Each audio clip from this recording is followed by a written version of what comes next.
Enjoy fun adventures as you chart your course to create the extraordinary marriage you desire. Join us March 2026 for the 7-night Eastern Caribbean 6 Pillars at Sea marriage getaway. Yes, we are taking 6 Pillars cruising and we want you to join us. Get all the details and book your adventure at oneextraordinarymarriage.com/getaway. Limited spots available. From Naples, Florida, this is the One Extraordinary Marriage Show, where being busy is overdone, romancing is fun, and scheduling sex has taken the guesswork out of wondering when you're going to get some. I'm Tony DiLorenzo, your co-host, along with my beautiful wife, Elisa. From coast to coast and around the world, thank you for joining us. It's time to talk sex, love, and commitment. Give us a call or text us on the Hug Hotline at 858-876-5663, or send us an email to hugs@oneextraordinarymarriage.com. In today's episode, we're addressing the unrealistic expectation that your spouse should be a mind reader and how this damages communication and intimacy. And there's a quote from Robert McCloskey that says, "I know that you believe you understand what you think I said, but I'm not sure you realize that what you heard is not what I meant." And I know a whole bunch of you right now, because I can see Tony's face, are like, what the heck did she just say? And that's the point. That's the point as we talk about this episode of being able to understand and interpret and all of that kind of stuff. Sometimes it trips us up in marriage. Yeah. It trips us up when we get into this place of wanting our spouse to be able to read our minds or expecting that they should be able to read our minds. And we're going to be talking about that in today's episode. But first, we start every episode with a hug. And this hug comes from an Instagram DM that we received that started with, "I appreciate this podcast." Goes on, "My late wife posed for boudoir and art nudes in 2006 and 2010. The experience elevated our relationship. She felt more confident and beautiful afterwards.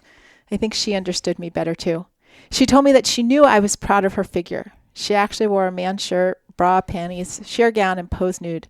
The second session was all nudes.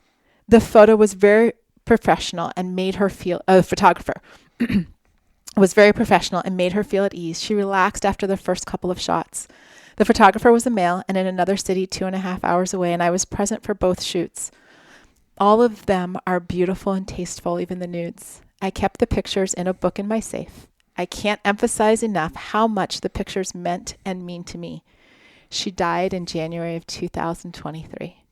Just an FYI from a guy's experience." So this whole hug came in response to the episode that we just did on boudoir photography. And for those of you that have been asking questions and being all curious about this is a gentleman who just shared exactly how much that meant to him.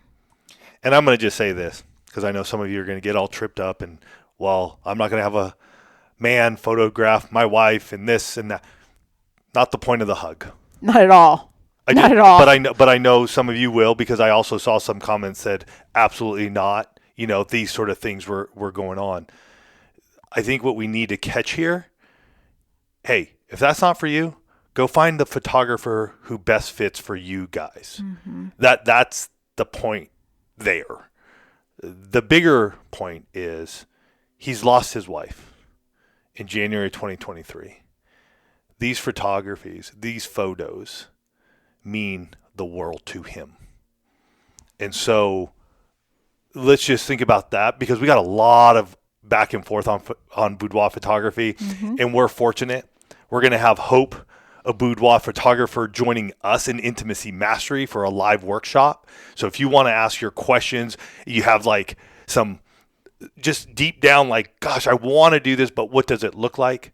Come, join us, because she's going to give a much better and bigger, broader understanding of boudoir photography, because she and her team have photographed hundreds and hundreds of women and couples. So go to intimacymastery.com to join now.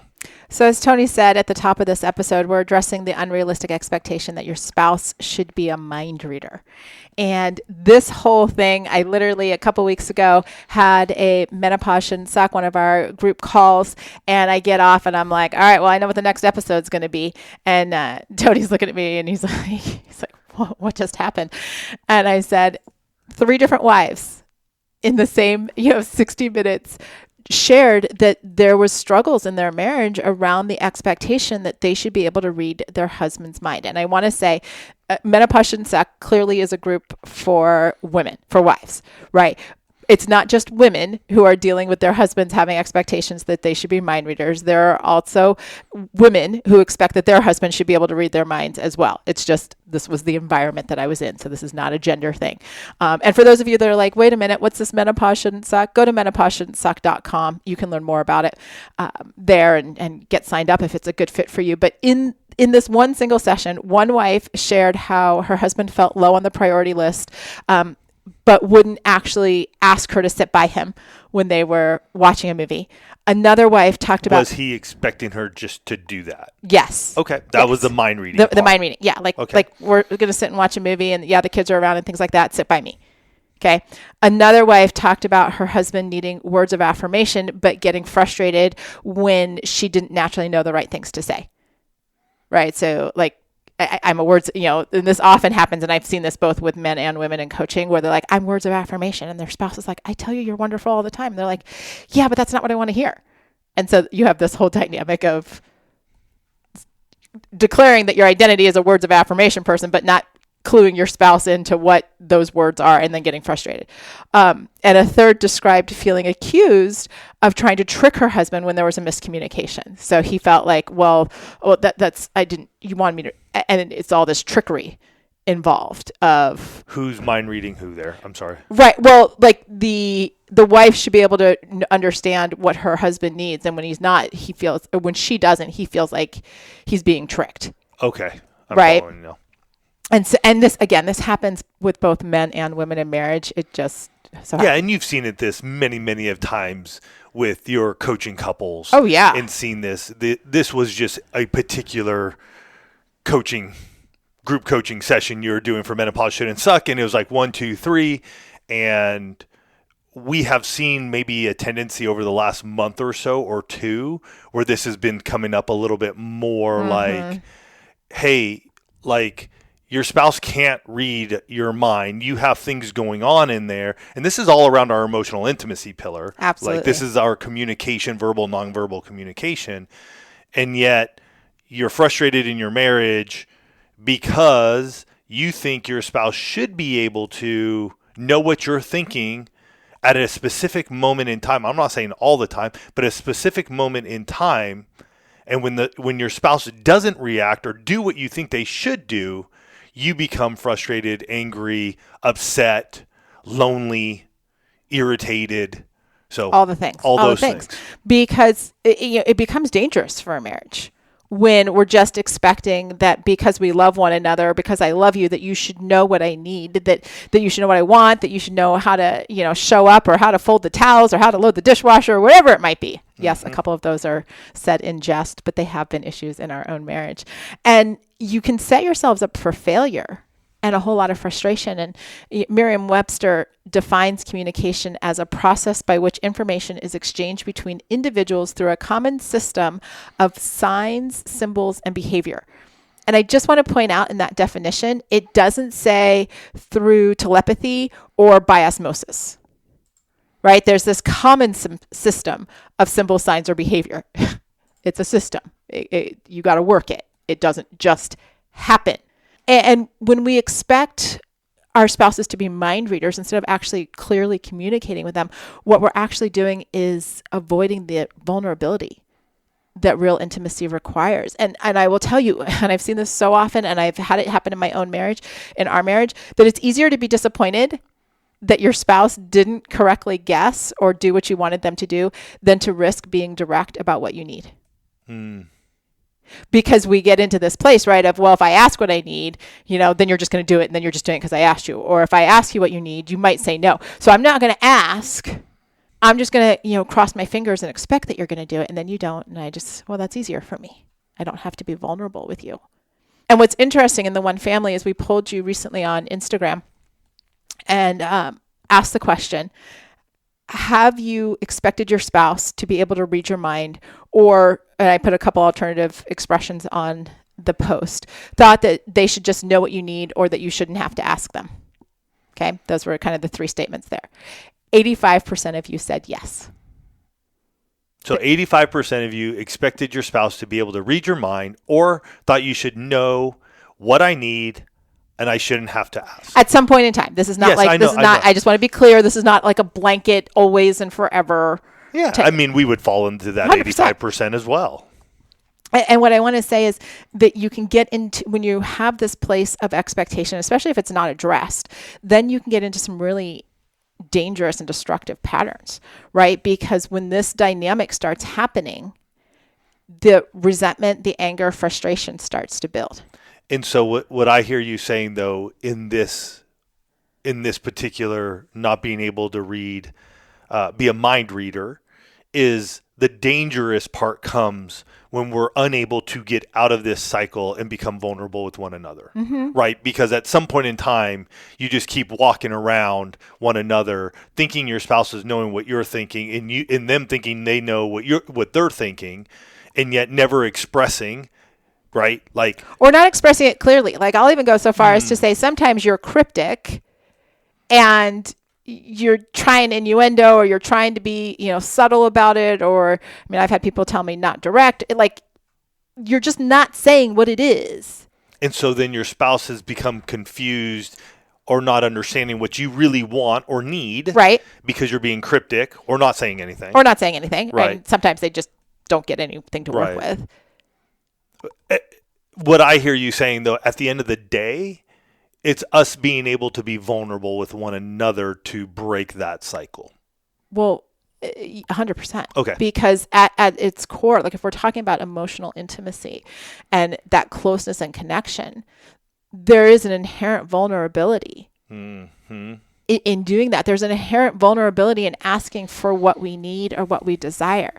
There's an inherent vulnerability in saying, I'm going to lay my feelings out there for you to do something with. And you might not, I mean, truth be told, even in our marriage, we have not always handled one another's expression of desire, of, asks, requests. We've not handled them well on both sides. True. And sometimes that creates this whole like, well, I'm just not going to, right? I'm not going to say anything. I'm not going to ask. I'm not going to do this.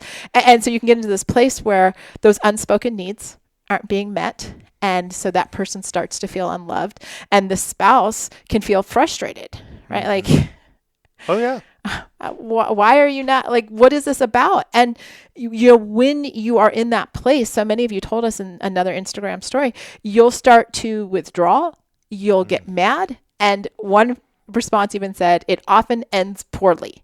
And I think that's true for a lot of us, because we're expecting our spouse to be mind readers. It's not happening. We get into this cycle, and then your communication actually decreases because you're doing this dance. I mean, it's part of the reason why, wrote 6 pillars, conflict cycle, right? Because being in this place of saying, hey, we're doing this dance, and you all know you're doing the dance, right? When there are these unmet expectations, you start to feel it. Like maybe in the beginning, you're not so clued into what's going on, but over a period of time, you start going, oh yeah, this is going to happen and that's going to happen. And you get into blaming, you get into just being disappointed. You start having the refrain in your head, well, my spouse doesn't actually know me. If he or she did, they would be able to read the situation, or I feel so unseen. And that narrative, well, let me tell you something. You want to talk about a toxic narrative around your spouse not being a mind reader, those intrusive thoughts will wreak havoc on your marriage over time when they're left unchecked. And I will tell you, a lot of these wives, I mean, obviously everyone in there is somewhere along the menopause journey. And when we're dealing, and Matt, I'm just going to clue you in a little bit. When her brain, your wife's brain, is going through all of the hormonal changes, and this is not an excuse and this is not a pass. I'm just letting you know biologically that the hormonal fluctuations do also cause change in brain chemistry and that type of thing. So she's dealing with that. She's dealing with her daily responsibilities, life transitions and whatnot. Sometimes she's not as skilled as maybe she was when she was 20 at trying to decode what it is that you want. I'm just going to put it out there. The brain is working a little bit. It's happened with me. So this is not just like I'm making it up or I read it in a book. I mean, there have been times when Even for myself, I'm just like, I have no idea. And I totally missed the boat, and so we've got to get into this place where breaking the cycle of both spouses feeling unseen and unloved and get back into a place of direct and loving communication. We're going to talk about that after this break. Can I be real with you for a second? I've been using Go Pure's Tighten and Lift Neck Cream for a few weeks, and I'm amazed at how much my neck skin has improved. The texture is so much smoother. We spend so much time caring for our face, but what about our neck? With summer here, our necks are more exposed than ever in sundresses and swimsuits. But neck skin is thinner and more delicate than your face, which means it needs extra love, especially in the sun and heat. I love Go Pure's Tighten and Lift Neck Cream. It's powered by clinically proven ingredients designed to visibly firm and smooth that delicate neck skin in 4 to 8 weeks. The products are cruelty-free, paraben-free, and sulfate-free, so you're giving your skin clean, effective care without harsh chemicals. With over 1 million jars sold, the beauty secret is no longer a secret. For a limited time, our listeners get 25% off GoPure with code MARRIAGE at checkout. Just head to gopurebeauty.com, use code MARRIAGE, and you're all set. And after you buy, do us a favor. When they ask where you heard about GoPure, tell them it was from our show. You know what makes every outfit look better? The right bra from Third Love. Their bras make it easy to get ultimate cleavage, a smooth look, or even stop your shirt buttons from pulling. They make over 60 sizes, including half cups you won't find anywhere else. So you'll find your perfect fit. Third Love solves bra problems, or what they call brablems. Real women test every style they make. Comfort and support are guaranteed. So stop settling for bad bras. You deserve better. Get your problem solved today. Save $15 on your first order with code PODCAST15 at thirdlove.com. We're back, and we're discussing how to break free from the mind reader trap and create clear and loving communication in your marriage. And, it starts with having this conversation about being mind readers. Mm-hmm. Like sometimes the first thing that you got to do when something's going on in your marriage is just like call it out and put it in the middle of the dining room table.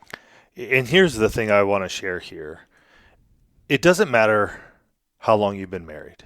And I think those of us who've been married longer tend to think, and I don't know this, we haven't done a poll, we don't know this for sure. I would assume that those of us who've been married longer would lean more into that my spouse should know what I want, like, desire, just because of the length of time that we've been married. Well, I mean, you just take us. We've been together. Well, we've been married almost 29 years. We've been together over 31 years. Like, that's 3 decades. I would have hoped, I mean, this mentality would say, we've been together for 3 decades. You should have figured out some things about me by now. I understand that, but as we have shared over the years, we have also changed. And Correct. So something that you liked 30 years ago, if it is not expressed or said differently, I could still be doing it for you. And you could be getting frustrated with me and going, well, don't you know I don't like that anymore? Or don't you know I would like it this way now? But having never told me that, mm-hmm. I would never know that. Right. And so I think the big thing when we look at this, have the mind reader conversation, let's put into context and go, look at, I know we've been married for a long time. I know we've done life together for a long time. And yet, we're in a season of life where things may have changed. Mm-hmm. Not my love for you, not my desire for you, not my concern for you, my care for you, but the way that we see things, or the way you see things and the way I see things may have changed. And we need to have these conversations so we can get on the same track again together.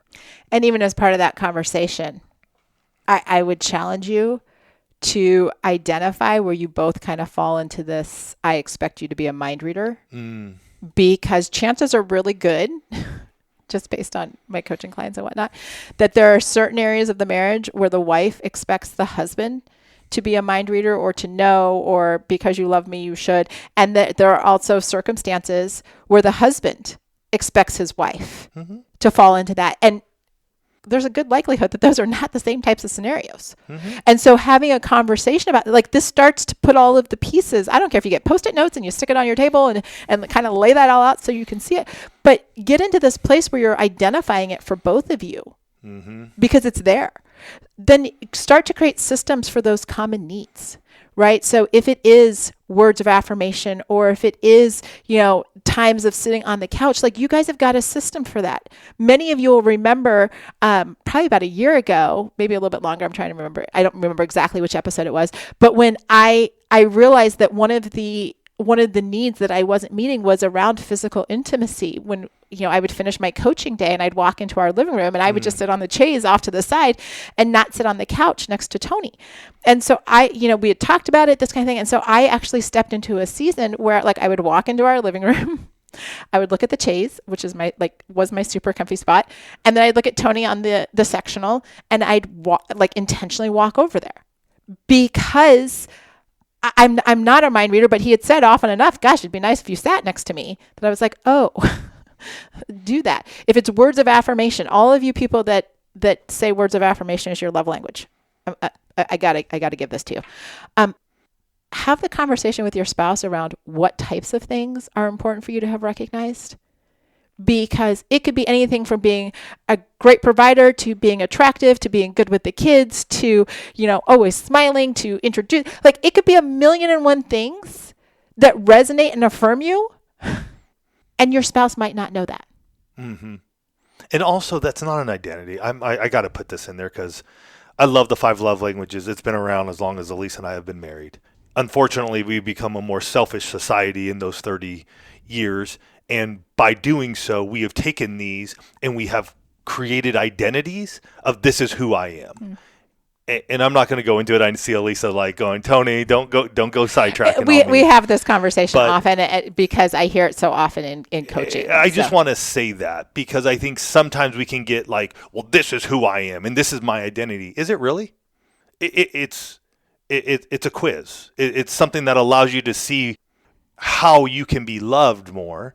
But do you have to be so set in this is who I am?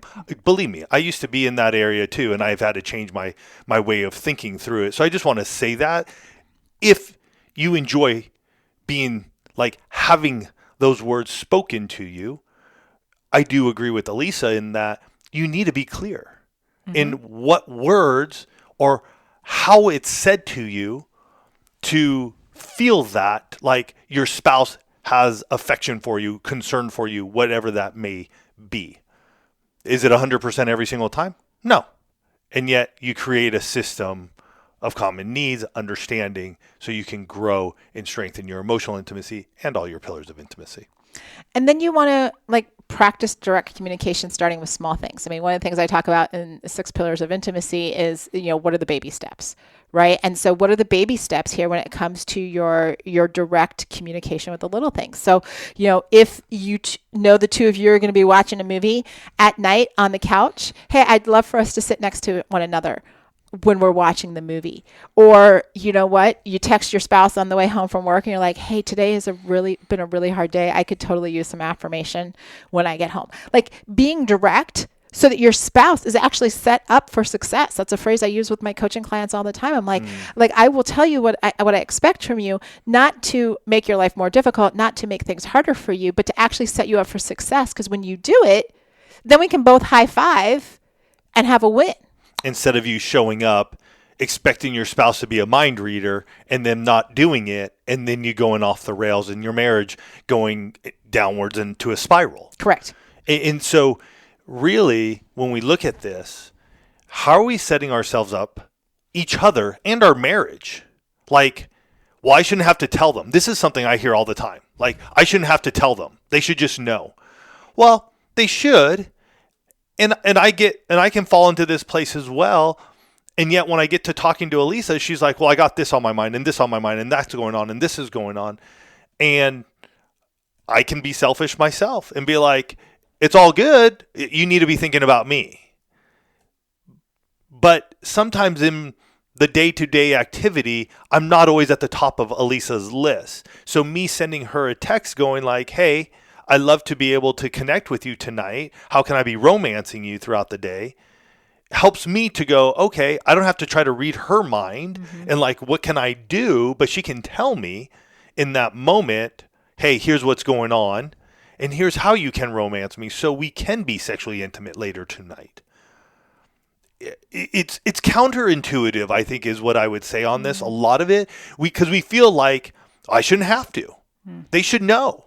Why would I need to do this? Because guess what? Marriage takes a bit of work at times. And if we think we're going to just go moseying along, thinking our spouse is going to know everything that's going on in our mind, and then giving us what we want without telling them what we want, I think we're setting ourselves up to walk off a cliff. Are we willing to put in the work? And I say this to myself as well, going into 29 years of marriage, going, am I willing to put in the work? And is Elisa willing to put in the work so we can come to year 40, to year 50 and go, we still love each other. We still can't read each other's minds, and we're willing to tell each other what we need, because I have also seen the older folks, and knowing that as we do age, this becomes more and more important.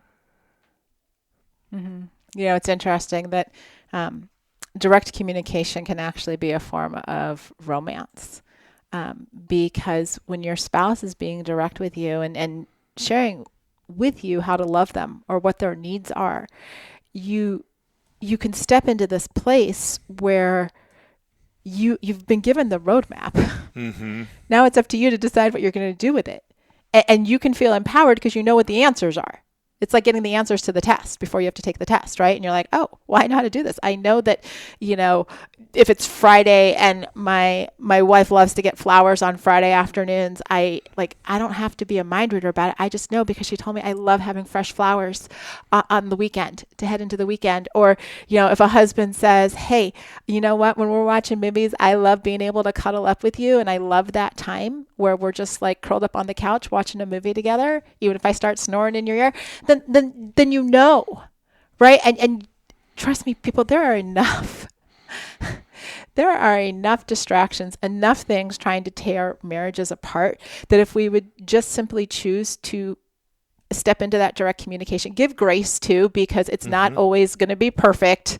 Again, Tony and I are coming up on 29 years. It is not always perfect.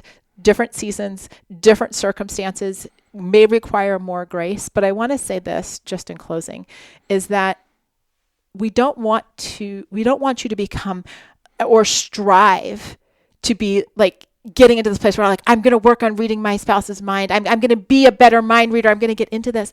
It's not about being a mind reader. It's about learning how to listen to their heart. Right? Listen to what your spouse is saying. Get curious about them. Ask them questions. Be this space where they feel comfortable and secure enough in telling you, and knowing that you're going to be able to hold that space for them, be able to dialogue with them. So again, it's not about being a mind reader. We don't want you to be mind readers. That would be weird. I don't want to know all the thoughts that Tony's got on any given day. That would just exhaust me. Guys always say, like I don't want to know. I don't. Sometimes I get lucky and I guess right. It's always a medium or a large unsweet iced tea. I know that doesn't even require mind reading. You all know that as well. But when it comes to the other things, we have to step into a place where we're listening to our spouse's hearts and then choosing to do something with what we hear there. Yeah. It's time to realize that we don't need to be a mind reader. We need to be somebody who becomes a heart listener, somebody who hears what our spouse is saying and being able to move in that direction. Will we get it right 100% of the time? No. Elisa and I screw up, mess up, stub our toes, skin our knees, have to figure it out, have to work through some things, doing it right now.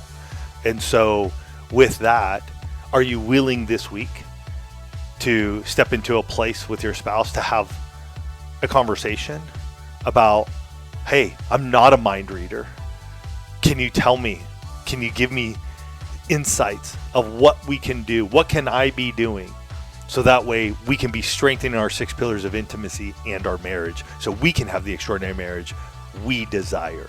Guys, go out there this week. Go do that. Go make it happen, and then share. Let us know. We want to congratulate you. We want to cheer you on. And most importantly, we are truly honored and blessed to have you part of the One family. You guys have yourselves a great week. We'll catch you next week. Love you guys.